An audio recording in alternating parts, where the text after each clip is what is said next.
Le Flash Info avec le centre de stockage de la Manche. Et tout un symbole pour les journées du patrimoine hier, le vieux gréement Marie-Madeleine, classé monument historique, a été renfloué avec succès.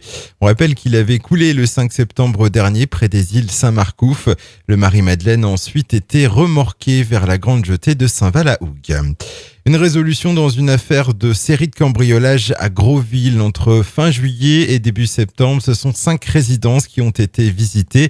Une enquête menée conjointement par la brigade de gendarmerie des Pieux et de Cherbourg qui a permis notamment l'arrestation d'un homme de 30 ans. Reconnu coupable, il a été condamné jeudi dernier par le tribunal de Cherbourg à 12 mois de prison, dont 6 avec sursis.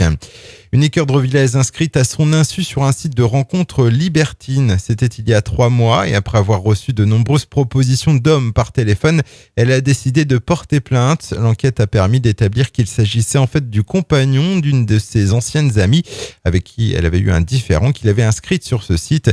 Ce Cherbourgeois de 39 ans a reconnu les faits et sera convoqué prochainement devant la justice.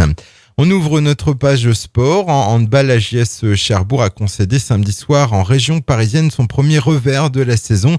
Défaite face à Ponto Combo, 31-28. Un avertissement avant de recevoir vendredi prochain Istres, un autre gros morceau de Pro D2 et ancien pensionnaire de LNH. Et puis soleil radieux, spectateurs nombreux et participation record hier dimanche. Ce fut une très belle 10e édition pour le triathlon du Cotentin. Sur le plan sportif, pas de surprise, Robin Moussel a justifié son rang de favori et a mis tout le monde d'accord, finissant avec près de 4 minutes d'avance sur son premier poursuivant. Le Flash Info vous a été présenté par Landra, centre de stockage de la Manche à Digulleville. Pour en savoir plus et visiter notre centre, 0810 120 172, coup d'un appel local.